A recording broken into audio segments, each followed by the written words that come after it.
3 बार बिहार के मुख्यमंत्री रहे नीतीश कुमार ने 26 जुलाई की शाम को जब अपने इस्तीफे का ऐलान किया तो कैमरा सबसे पहले उनके पुराने साथी लालू यादव की तरफ मुड़ गया। 20 महीने पहले जब लालू और नीतीश का गठबंधन हुआ था तो इसे भारतीय राजनीति के एक बड़े अजूबे की तरह देखा गया था। तेजस्वी के बेनामी प्रॉपर्टी के विवाद पर नीतीश चुप रहे, लेकिन अब जबकि उन्होंने अपना रास्ता चुन लिया है तो जवाब देने की बारी लालू यादव की थी। नीतीश के बाद जब प्रेस कॉन्फ्रेंस में लालू अपनी तरफ से जवाब देने, सफाई देने आए तो उन्होंने पत्रकारों से कहा नीतीश फांसी से डर गए हैं, इसलिए उन्होंने मुख्यमंत्री पद से इस्तीफा दे दिया है। नीतीश पर हत्या और आर्म्स एक्ट के तहत केस दर्ज किया गया है। इन मामलों में उन्हें फांसी से लेकर उम्र कैद तक की सजा हो सकती है। वो सजा से डर गए हैं, इसलिए उन्होंने इस्तीफा दे दिया। हमने नीतीश का दिल कभी नहीं दुखाया।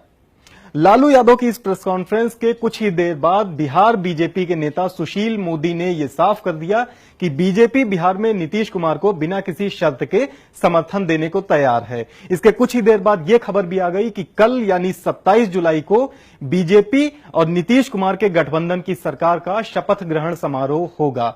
लेकिन लोगों की सुई उस हत्याकांड पर अटक गई जिसका शिगुफा लालू ने अपनी प्रेस कॉन्फ्रेंस में छोड़ा था। लोग जानना चाह रहे हैं कि आखिर वो कौन सा मामला है, वो कौन सा हत्याकांड है जिसमें नीतीश कुमार का नाम है और उन्हें सजा हो सकती है। और लालू को यह कहने का मौका मिल गया, यह कहने का मौका मिला कि नीतीश को डर लग रहा है, इस वजह से उन्होंने इस्तीफा दे दिया है। यह हत्याकांड अब से करीब 1.5 दशक पहले 1991 का है।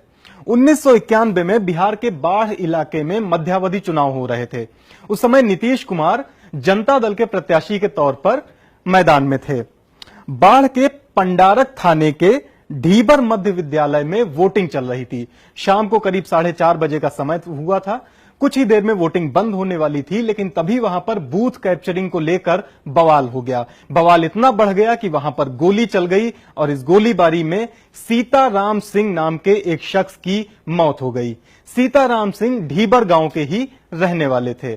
इस मामले में सीताराम के घर वालों ने नीतीश कुमार पर तो हत्या और हत्या के प्रयास का मामला दर्ज करवाया ही, उनके साथ साथ दिलीप सिंह, योगेंद्र यादव और बैधू यादव पर भी हत्या का मामला दर्ज किया गया। इन आरोपियों में से बैधू यादव की मौत हो चुकी है। ये वो मामला है जिसके आधार पर लालू यादव नीतीश पर आरोप लगा रहे हैं। ये मामला 1991 का है। 1991 में कुछ महीनों की गहमागहमी के बाद जब ये मामला शांत हो गया तो लगा कि ये चीजें टल जाएंगी, लेकिन 2009 में ये मामला फिर उछला। 1 सितंबर 2009 को बाढ़ जिले के डिस्ट्रिक्ट जज रंजन कुमार ने नीतीश कुमार और बाकी आरोपियों पर फिर से ट्रायल चलाने की मंजूरी दे दी। मामला फिर राजनीतिक हो गया, लेकिन इस बार बवाल इतना बढ़ गया कि इसे हाईकोर्ट रेफर कर दिया गया। हाईकोर्ट में यह मामला अभी भी लंबित है और नीतीश कुमार इसमें आरोपी हैं। लालू यादव ने इसी हत्याकांड का जिक्र करते हुए नीतीश के डरने की बात कही है।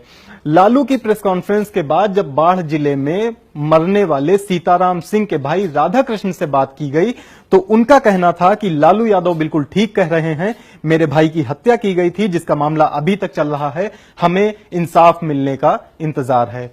हमारे पास ये वीडियो है जिसमें सीताराम के भाई राधाकृष्ण ये बातें कह रहे हैं। उसके बाद हमें अथी है, इसमें धारा देखिए है केस की नहीं है।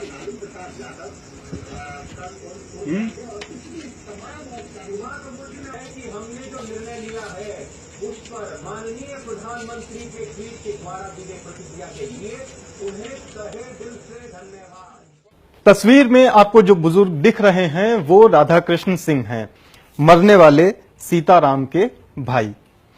बिहार में अभी इस्तीफा दिया गया है। नई सरकार के शपथ ग्रहण की बात भी शुरू हो गई है जो कि 27 जुलाई को होना है। बिहार के इस बड़े उलटफेर के बारे में दी लल्लन टॉप आपको लगातार इत्तिला करता रहेगा। इसके एनालिसिस, इसका क्या, कौन क्या कह रहा है, उसके कहने का क्या मतलब है, ये सारी चीजें हम आप तक पहुंचाते रहेंगे। बने रहिए दी लल्लन टॉप के साथ।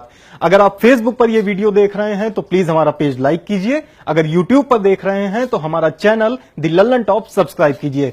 साथ में एक बेल आइकन होगा, आप उसे भी दबा दीजिएगा ताकि जब भी हम कोई नया वीडियो डालें तो आपको नोटिफिकेशन मिल जाए। मेरा नाम विशाल शुक्ला, शुक्रिया।